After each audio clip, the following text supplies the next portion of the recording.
But we want to move on now to the issue of abortion. And Kate, I'll come to you again on this because you're sitting on the committee. The committee's voting next week. We're getting the report after that on the 20th of December. Where are we at this point? Because reports today suggesting that the vote is going to say or recommend that there should be full repeal, no replacement in the Constitution of anything to do with abortion. Yeah, so where we are at is yesterday we had private session where we discussed various legal options with our senior counsel that has been provided for the committee. So many of us had questions that we wanted answered. And then we moved into public session where there was an opportunity for every member of the committee to have a 10-minute statement kind of summing up their particular views.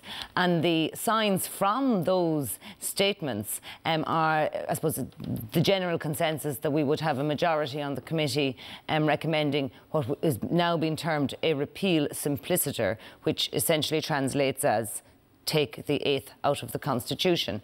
Now, as Ivan knows, a week is a long, long time in politics, and if that will translate through the voting next week. And in that period, by tomorrow, close of business, the members of the committee have the opportunity to put in amendments to the process that's laid out for the voting next week, just to have a sort of logical, rational way of going through things. And so once that voting is completed, we hope next Wednesday evening, could go into Thursday, we're then into report stage. So just to clarify, would the report of the committee be analogous to the report of the Citizens' Assembly, saying we decided, 1, to repeal it, B, that we were in favour of legalising abortion in the context of legislation for, we'll just say, the life of the mother was at risk, the health of the mother was at risk, the mental health, rape, whatever it might be. Do you see a composite report or just a black and white thing, retain or repeal? Well, it's hard to say at this stage because the amendments are in by tomorrow evening, so I don't know what other people are going to recommend. But my view at this point in time is that we will essentially be going through the voting process of the Citizens' Assembly. But my hope is that we will take into account certain elements of the recommendations of the Citizens' Assembly report, such as there should be no difference between mental and physical health. I would hope that some of the ancillary recommendations of the committee, of the Citizens' Assembly, will form quite a large part of the report. And also, Justice Lafoy, one of, I suppose, the things she felt was omitted by the Citizens' Assembly was she was the chairperson, the chairperson of the Citizens' Assembly. She felt that the whole area of abortion pills, as in medically induced abortions, so abortion pills taken in the first 10 weeks of pregnancy, that hadn't really been addressed at the level of the Citizens' Assembly. And it's something we spent a lot of time discussing on the committee, because as such it is a disruptor in the sense that we were estimating from Women on Web, which are the providers, that there's about 1,000 women accessing these medications online and using them in, I don't like to say the comfort of their own home, but in their own home. And therefore, this is something that is obviously illegal. Right. I do want to move on to the other guests and get your view on it, but just to be absolutely clear in the process then, say the committee does vote to repeal, that there would be no replacement in the Constitution, those other recommendations then in the report would really be to do with the legislation, would it? That would be published alongside the referendum. So what I am expecting, and obviously I'm only one member of the committee and obviously have very clear views on this, is that the committee will more than likely, I imagine, recommend a straight repeal. So the question to the people will be very straight: in or out of the Constitution, but we will frame legislation in advance so that the people can see what the plan is if X or Y happens. David Quinn, we'll come on to the substantive issue. The process, the Citizens' Assembly, the Oireachtas Committee, going to the full Oireachtas, are you happy with the process? Well, no, but it was predictable. I think both the Citizens' Assembly and the committee were predictable in terms of their outcomes. I mean, that said, I think the Citizens' Assembly overshot what people thought it would do. I think a lot of politicians, actually, I'm slightly contradicting myself here, were a bit surprised at how radical some of the recommendations were. Because they were calling for a law that, at a minimum, really was like the law they have in Britain, where you've got, 1 in 5 pregnancies ending in abortion, 200,000 pregnancies a year, which I think is a catastrophic situation. Frankly. So I think the Citizens' Assembly did overshoot the expectation of quite a few people, including quite a few politicians. The committee, not so much, because the makeup of it was, I mean, the makeup was such that predictable outcomes. The people who volunteered to come forward were people with very strong views on either side. They weren't particularly representative, in my view, of the broader group of politicians within the Oireachtas. So it's people who felt very strongly on the pro-choice side, people who felt very strongly on the pro-life side. But in fairness, the committee aren't the final arbiter of this. Ultimately, the people and the entire Oireachtas. Of course. They've gone through the business. Can you now see where this is going? Well, I mean, I'm somebody who wants, obviously, to keep the 8th Amendment, because I think the 8th Amendment looks after the life of both the mother and the baby. So I want to keep it as it is. But, I mean, listening to Kate, the committee wants to go, you know, way beyond a small change to the law for the hard cases like rape, incest and fatal fetal abnormalities / life-limiting conditions. It wants to go far beyond that. Once you're talking about physical mental health, you're talking about a British-style law.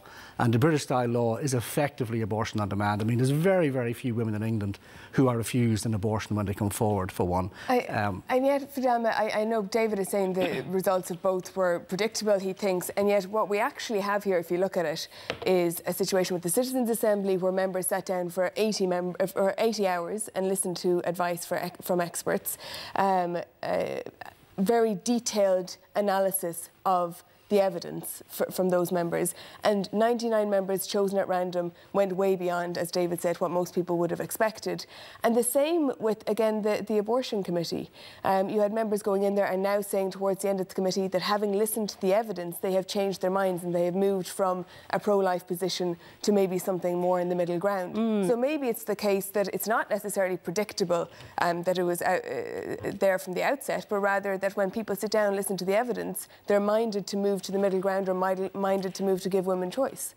Well, I wouldn't agree with you, actually, Sarah, because truly, whatever about the Citizens' Assembly, the committee on the 8th, the people, as David said, that were the members of that committee were very predictable. I think the only person I heard that had moved position, or claims he moved position, was Ned O'Sullivan. Well, no, there's 3. Ned O'Sullivan, Anne Rabbitte and Jonathan O'Brien. Well, just to speak about Ned O'Sullivan, Ned didn't vote pro-life in 2013, so he wasn't... I voted pro-life and I was expelled as a result of that. He wasn't expelled and he was in Fine Gael, so there was definitely no moving of position there. Sarah, I actually think that if you're fed a diet of pro-choice and pro-repeal material, for the amount of time that this committee has been fed, if there was anyone that didn't have very clear views, I wouldn't be surprised that you'd move over to the pro-choice side. No, Sarah... No, but this is the argument that we're hearing, that there was bias on the committee and that 24 out of however many, there was 4 representatives from the pro-life point of view. Just 5 pro-life people were invited. 2 gave evidence. No, it's not true. Colin. Sorry. That's actually... No, that's actually but I just finished the point. Okay. We had 27 to 28 pro-choicers. Are you including among those the masters of the maternity hospitals, for example? What I am including among what I'm concluding is what their recommendations were, the thrust of their advice. So just because, for example, the masters of the maternity hospitals are giving medical advice that happens to say that they don't believe the 8th Amendment is looking after women best from their medical opinion, you say that's a pro-choice point of view. Is it not just a medical point of view that happens to say that the 8th Amendment is the best for women? I hear you, but the bottom line here is that this was poorly chaired. It was absolutely poorly chaired because there was premature voting, there was imbalance in the amount of people presenting on both sides, and at no point, we're talking about the 8th Amendment, at no point was the value of the 8th Amendment teased out. That's fair enough. The point about the premature voting is certainly fair enough, and also the point about the members of the committee. I mean, I took a look at them a little earlier on again today, and only 4 of them could be described as absolutely pro-life, whereas the rest would have been pro-choice or somewhere in between. Well, I suppose a couple of things, if I can just respond to some of what Fidelma said. First of all, I mean, the notion that somehow anybody who voted for the PLDPA didn't vote pro-life, I think is a rather revealing suggestion, because that piece of legislation allows for abortion only if a woman is about to die. So if the pro-life position is that women should be put in positions where they might die, doesn't sound terribly pro-life to me. Doesn't sound terribly pro-life to me in the first instance. On the question of the committee, I mean, you know, we can't gerrymander situations in which we create some fictional notion of 50-50 and suggest that's balance. The reality is that, you know, we've done very detailed polling on this issue over the last number of years. We've commissioned Red C. We've looked at a huge number of polls on this issue. About 5 to 7% of people in this country are personally opposed to abortion in all circumstances. In other words, who hold a rigidly pro-life position, who wouldn't even allow abortion if a woman were about to die. And actually half of them would vote to repeal the 8th Amendment because their objection is personal. You're not going to find any group of people in the country who will be 50-50 holding an extreme position on the issue of abortion and suggest that that's somehow balanced. And I think it's terribly disappointing. 4 of the 21. 4 of the 21 were pro-life. That's very far from 50-50. It's because there isn't a 50-50. Ireland is not... David, what do you think of that? Sarah, if I can make this point. Ireland is not 50-50 on this issue. The notion that somehow we'll create fairness and we'll reflect society, if we gerrymander a discussion to create an imbalance of where Ireland is at, and somehow that's going to give us a logical, rational, reasoned way forward. I have to respond to this. At no... Look, it's... Whenever the woman's life is at risk, whenever the woman's life is at risk, for 50, 60 years in this country, ask any obstetrician that's been practicing, the baby was always taken. That was never an issue on physical health and and now on the suicide grounds. So how was Ned O'Sullivan not voting pro-life then if he voted for the PLDPA, which allowed for abortion in just those specific... And what was I voting for? No, I was reacting to your suggestion, and I don't know Ned O'Sullivan, so I'm not here to defend him. But I was reacting to your Protection of Life During Pregnancy Act. You were suggesting that he didn't vote pro-life, I presume because he voted in favour of that bill, and that bill only allows abortion in the situations that you've just described, where the woman might be about to die, either because of risk to her life in relation to her physical health or because of the risk of suicide. Right. So how was he not voting pro-life? I sat through those hearings. I participated in that. We listened to evidence from pro-choice psychiatrists, pro-life psychiatrists. Not one of them could tell us that putting that amendment into legislation. All right, we want to move on. No, that debate was 2013. We want to move on to 2013. If I may, I would reject the fact that only 4 members of the committee came from a certain viewpoint. Many members of Fine Gael that are on the committee weren't sitting either way and through the process. And when Fidelma says that she listened, well, when you listen, you don't often hear. Some people reject it. Talk for yourself, and Talk for yourself. I'm just making it very clear. We play the ball, not the person. Yeah, thank you. Okay. And Fidelma also mentioned risk, and we heard from medical experts. Then risk is a very difficult thing to weigh up medically. And I was actually speaking to members of my own party, and I know a lady died of the flu. A young lady died of the flu in the US during the week. Her risk for dying of the flu with no underlying illness was pretty much 0, and she was dead 24 hours later. So you cannot say that it's a little bit of a risk this morning. That person could be dead this evening. And we have heard from medical experts. Can I just say, I'm listening to all this stuff about the committee. Just hold on. Like any Dáil committee, I chaired an Oireachtas committee. It doesn't have the power of cabinet. It doesn't have the power of the Oireachtas. Like, all of this is very interesting and so on. But at the end of the day, a majority of the Dáil will have to vote for a proposition to push to the public. From looking at the committee, it seems to me there's a consensus that the question will be put: do we retain the 8th Amendment or do we repeal it and let the Oireachtas decide what they're doing? Do you think that's the right question to put? Well, I mean, I'd obviously rather we didn't have to question at all. Okay. I mean, it's just like in Britain, people didn't want the Brexit question put at all, OK? Because of the answer you might get. And they thought it was too catastrophic in the potential results, the Brexit vote. And I think here we have a similar situation because we're talking about the right to life. But, you know, before coming in here tonight, I was thinking, I don't particularly want to discuss the committee because it's kind of almost moved on from there. And I think we've dealt with the committee. Yeah, OK. So, repeal of the 8th Amendment completely, to me, is a very bad move. Because even... Sorry, no, my question was slightly different.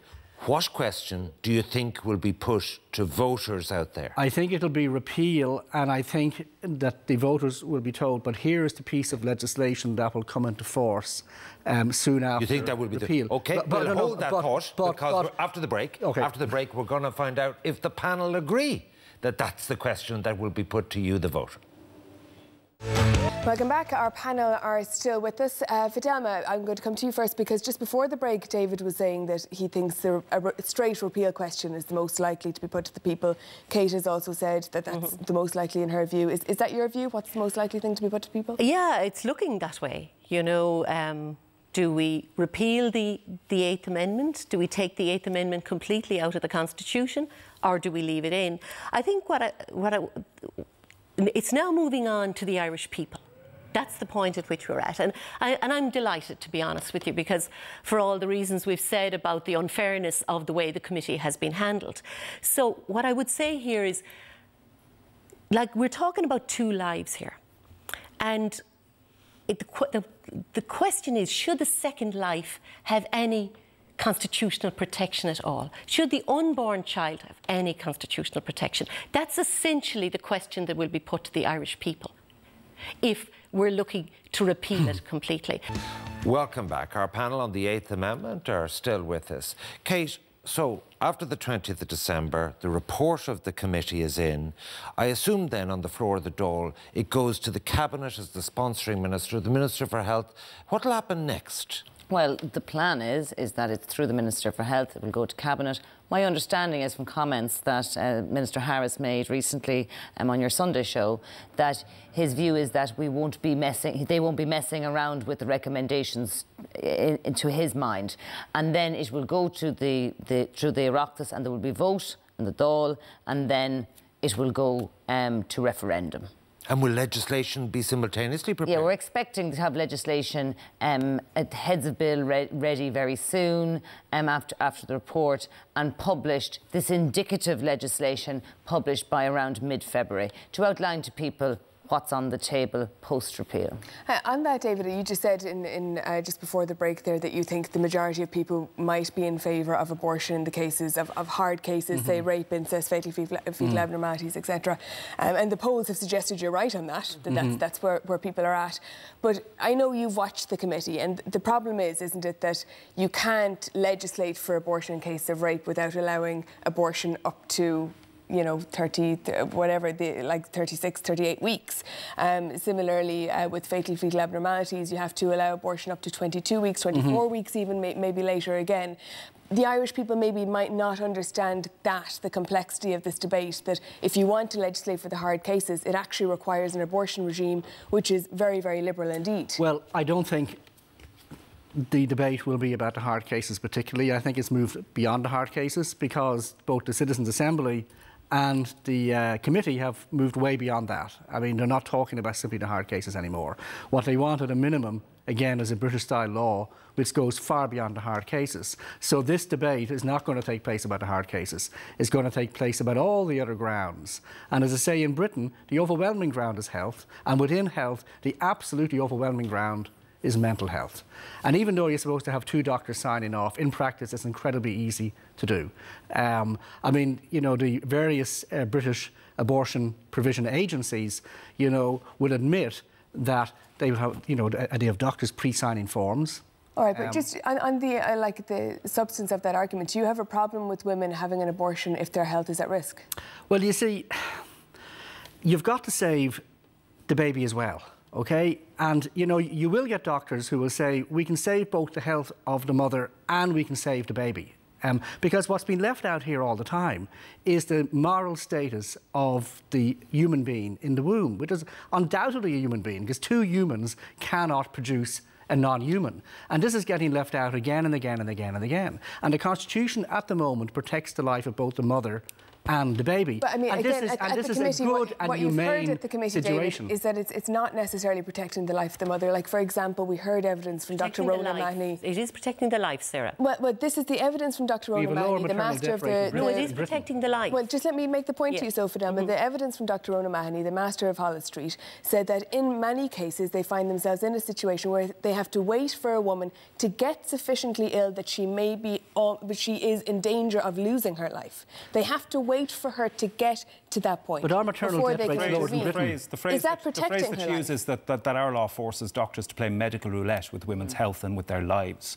And I mean, but our maternal death rate is lower. I do address that issue. Well, obviously, you're going from a health to life risk of the mother. Well, I mean, I'm 100% clear that the mother's life should not be risked, and so is our constitutional, provision at the moment. Did you hear Dr. Rona Mahoney's evidence to the committee? Because she said that doctors are being forced into this position. I haven't got the exact wording. I'm taking you on face value on that, Sarah. But Sarah, our maternal death rate is lower than Britain's. It's lower than America's. It's the measure of whether or not. But I mean, this is an important point.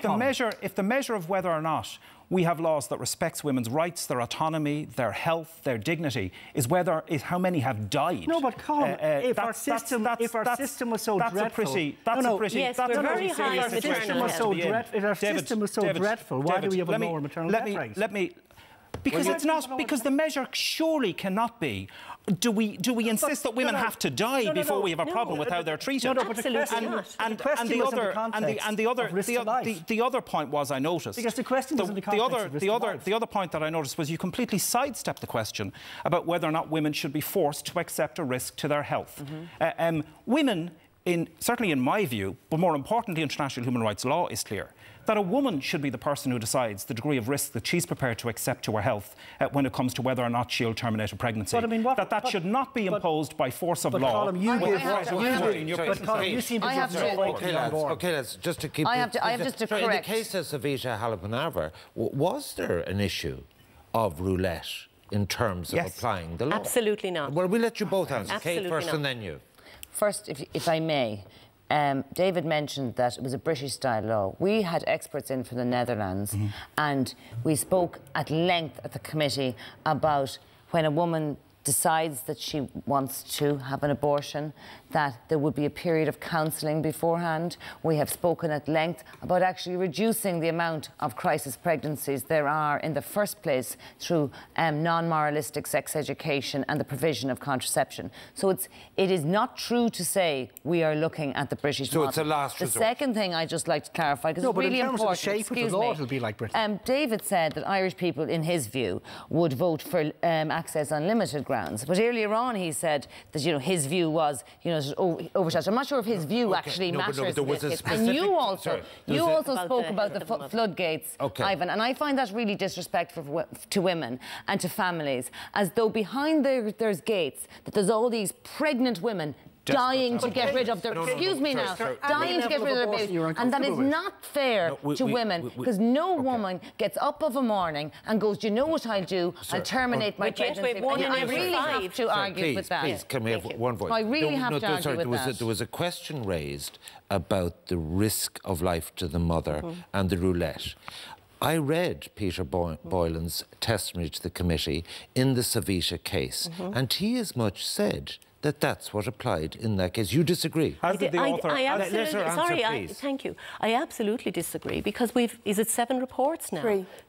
On the Galway issue, and I mean, I'm from there. I'm sorry to say this. It's highly regrettable. It was a case of negligence, and even if...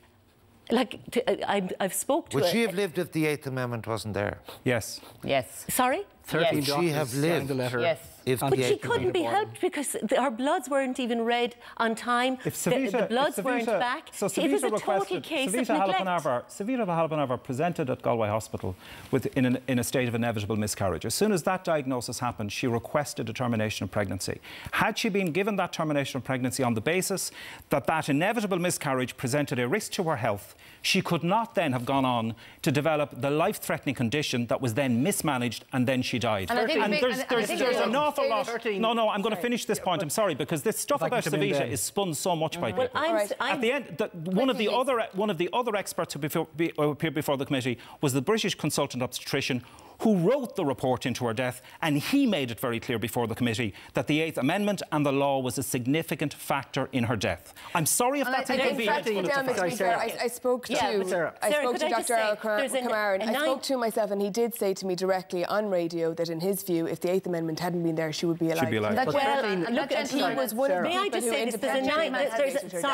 There's a 90 years. Could I just say 60 years experience in the field of obstetrics and gynecology. And what I find the saddest thing, and I think highly regrettable, is just not strong enough when referencing Savita's death. It was totally tragic. It was unbelievable. She shouldn't have been lost. Excuse me, that Savita was a dentist by profession, and she understood sepsis medically. And for her to have sat in a situation as a woman with that experience, I mean, people have died from a root canal. She got it, and we let her essentially rot in a hospital in Ireland, and she died on our watch and on Fidelma's watch. May I just say, Fidelma was part of the Iraq. Now, may I just say, there's a 90-plus-year-old man, an obstetrician living in Galway. He said 50 years ago, Fidelma, 50 years ago, the minute a woman presented with sepsis, we always removed the baby. But she had to get the mother's life was saved. Sepsis before that happened. We're out of time, and I want to ask every member of the panel just a very quick question. It's a yes or no answer. Do you think abortion should be decriminalised in this country?